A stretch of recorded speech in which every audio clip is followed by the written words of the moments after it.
Hello everyone.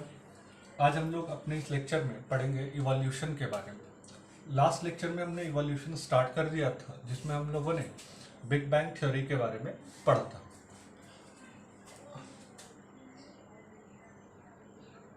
Evolution में पहला class हम लोगों का क्या था? हम लोगों का पहला क्लास था बिग बैंग थ्योरी। ठीक है, बिग बैंग थ्योरी से एक मिलता जुलता थ्योरी भी है जो आपको कंफ्यूज कर सकता है। ठीक है, एक इससे रिलेटेड एक और थ्योरी है नेब्यूलर थ्योरी। हालांकि ये आपके एनसीईआरटी में नहीं है, बट कॉन्सेप्ट सेम था। इसमें सन के बारे में ज़्यादा डिस्क्रिप्शन किया गया है, बट कॉन्सेप्ट सेम था। हाउएवर जब आप सन या अर्थ लिखते हैं तो आप बिग बैंग थ्योरी लिख करके काम चला सकते हैं। ठीक है, तो नेबुलर हाइपोथेसिस या नेबुलर थ्योरी भी आपके लिए इंपॉर्टेंट हो सकता है। बस नाम याद रखिएगा और एक बार देख लेने की कोशिश कीजिएगा। हाउएवर एनसीईआरटी में इसका कोई जिक्र नहीं है। अब हम लोग अपने दूसरे टॉपिक पर आएंगे, थ्योरीज। किस पे आएंगे? थ्योरीज पर।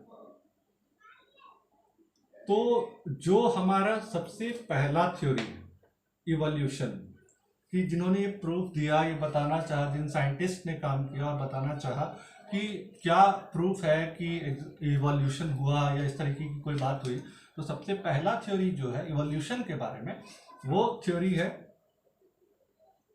Theory of special creation. ठीक है, क्या है? Theory of special creation.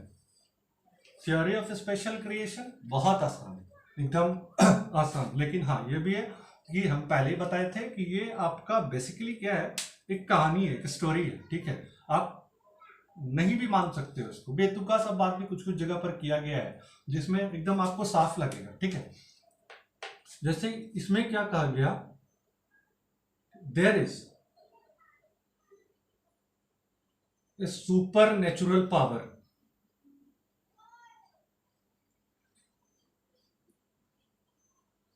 कोई सुपर नेचुरल पावर है, भगवान, हु क्रिएटेड लिविंग्स, यानी कि जो भी लिविंग है उनकी संरचना किसने की? कोई सुपर नेचुरल पावर है, भगवान, जिन्होंने लिविंग की रचना की है। तो इस थ्योरी को, चूंकि थ्योरी ऑफ स्पेशल क्रिएशन जो है, इसके बारे में ज्यादा लिखा हुआ नहीं मिलता है, लेकिन जब आप इसको नीट के पर्पज से रेडी करोगे तो यहां पर आपको ऐड करना पड़ेगा कि क्या क्या इसमें और बात हुआ था। ठीक है, इस थ्योरी को दिया था फादर सॉरेज ने। ठीक है, फादर सॉरेज ने इस थ्योरी को दिया था और उन्होंने क्या कहा कि लाइफ केम इनटू एग्जिस्टेंस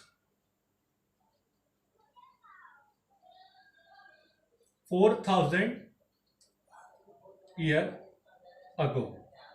कब आया लाइफ? ठीक है, 4000 ईयर अगो। ठीक है, तो यहीं पर ये बात खत्म हो गई।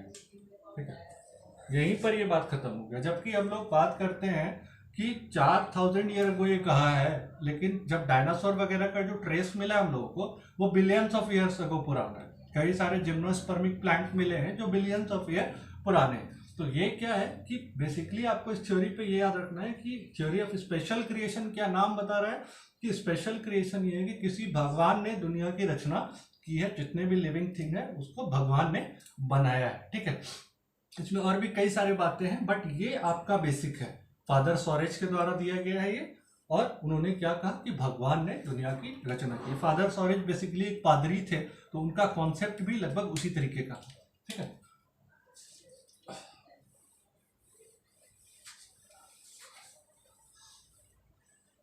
अब धीरे धीरे इस चैप्टर में आपका इंटरेस्ट भी बढ़ेगा। ठीक है, जो पहला था big bang theory, big bang theory एक आसान सी थ्योरी है, उस पर आप सिंपली कह सकते थे कि एक ह्यूज एक्सप्लोजन हुआ जिसमें यूनिवर्स बना और अर्थ बना। जो पॉइंट्स आपको याद रखने हैं, अर्थ कब बना, यूनिवर्स कब बना, और जो टेक्निकल टर्म याद रखने हैं कि ये जो बिग बैंग थ्योरी है उसमें एक्सपेंशन एक्सप्लोजन, एक्सपेंशन के साथ आपका कूलिंग भी हुआ। क्या हुआ?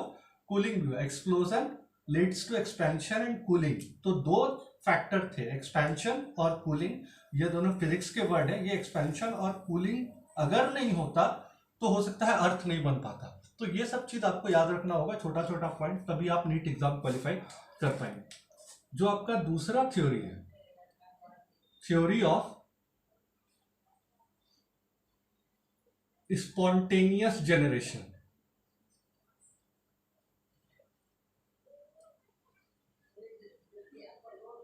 थ्योरी ऑफ स्पॉन्टेनियस जनरेशन भी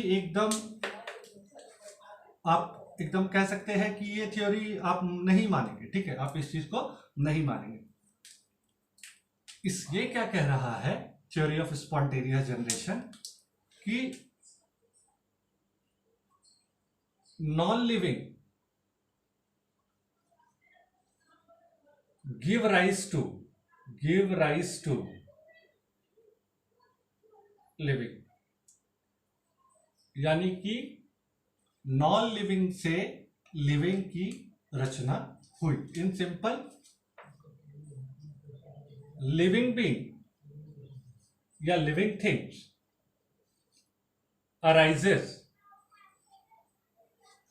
spontaneously from नॉन लिविंग। मतलब अचानक से नॉन लिविंग से लिविंग बन गया। क्या हुआ? नॉन लिविंग से लिविंग बन गया। मैं इस चीज को यहां भी लिख देता हूं, हो सकता है ये वहां नहीं दिखाई दे रहा होगा, क्योंकि थोड़ा सा मुश्किल हो जाता है घर से वीडियो बनाना। जब आप घर से वीडियो बनाएंगे तो आपको बहुत सारी चीजें इफेक्ट करेंगी। पोजीशन ऑफ द कैमरा, दूसरा कि आप जब घर पे होते हो तो आपको आवाजें भी आती है अगल बगल से, कई रोड पे भी लोग हल्ला करते रहते हैं, तो थोड़ा सा मुश्किल होता है। बट आई होप आप लोग कॉम्प्रोमाइज करोगे, क्योंकि ये लॉकडाउन के लिए स्पेशल वीडियो है, तो थोड़ा सा प्रॉब्लम आएगा और हम लोग इस चीज के लिए रेडी नहीं थे। क्या कह रहा है theory of spontaneous generation? Living thing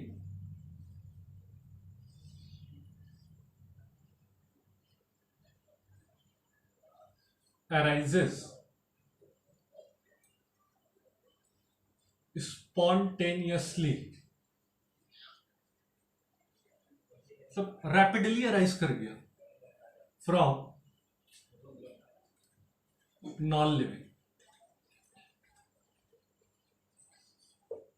ठीक है, मतलब ये एक बेतुका बात है। जैसे कि चावल के बोरे को में अगर आप गंदे कपड़े रख देते हो तो वहां पर आपको मक्खियां आ जाएंगी। ठीक है, जैसे कि आप कोई मीट का टुकड़ा रख देते हो तो मक्खियां बाय डिफॉल्ट वहां आ जाएंगी। मतलब मीट के टुकड़े से मक्खियां आ रही है। ठीक है, ये ऐसा कुछ कॉन्सेप्ट था। मतलब नॉन लिविंग थिंग से लिविंग थिंग आ जाता है। जैसे कोई अनाज का गोदाम है, आप वहां अनाज रख दो, अब उस अनाज से बाय डिफॉल्ट अपने आप चूहे जन्म ले लेंगे। ठीक है, क्योंकि चूहे अनाज खाते हैं। तो ये कुछ ऐसा कॉन्सेप्ट है, लेकिन नॉन लिविंग से लिविंग का फॉर्मेशन हुआ।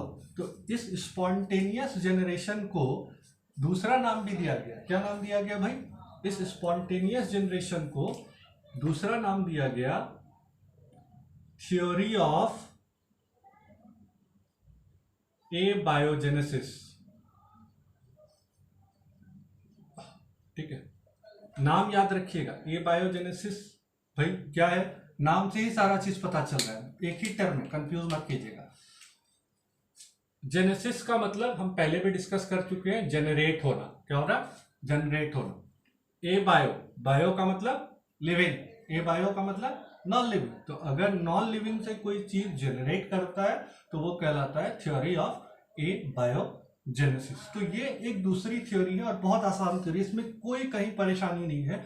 आप इस चैप्टर को आसानी से पढ़ के नोट डाउन कर सकते हो और कहीं भी रेफरेंस बुक में भी पढ़ेंगे इतनी सी ही बात लिखी हुई होगी। ठीक है, अब कि ये जो बात है थ्योरी ऑफ ए बायोजेनेसिस या थ्योरी स्पॉन्टेनियस जनरेशन, इसके अलावा अब हमको इसमें क्या देखना है? तो नीट लेवल पर बात करनी है। तो नीट लेवल पर बात करते हैं। फिर इसमें स्पॉन्टेनियस जनरेशन ही है ए बायोजेनेसिस। अब यहां क्या बात करना है कि इस थ्योरी को किसने दिया? Given by Von Helmont,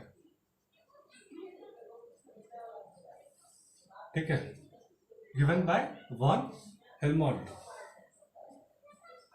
Von Helmont ने यह थ्योरी दी, और उससे भी बड़ी बात कि इस हाइपोथेसिस को सपोर्ट किसने किया, बायोलॉजी के महारथ माने जाने वाले, फादर कहलाए जाने वाले आपके एरिस्टोटल ने, सपोर्टेड बाय एरिस्टोटल।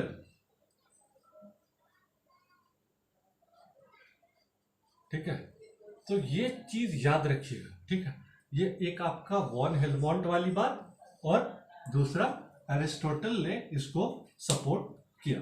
तो ये थी आपकी थ्योरी ऑफ एबायोजेनेसिस, यानी कि अभी इस लेक्चर में मैंने आपको दो थ्योरी पढ़ाई, एक theory of special creation, theory of abiogenesis, ठीक है।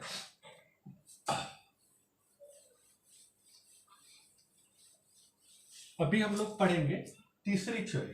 तीसरी थ्योरी आपकी क्या है? तीसरी थ्योरी है आपकी थ्योरी ऑफ बायोजेनेसिस। ये बढ़िया है, ठीक है, ये थोड़ा ऑथेंटिक लगेगा भी सुनने में और समझ में भी आएगा। थ्योरी ऑफ बायोजेनेसिस क्या कहता है?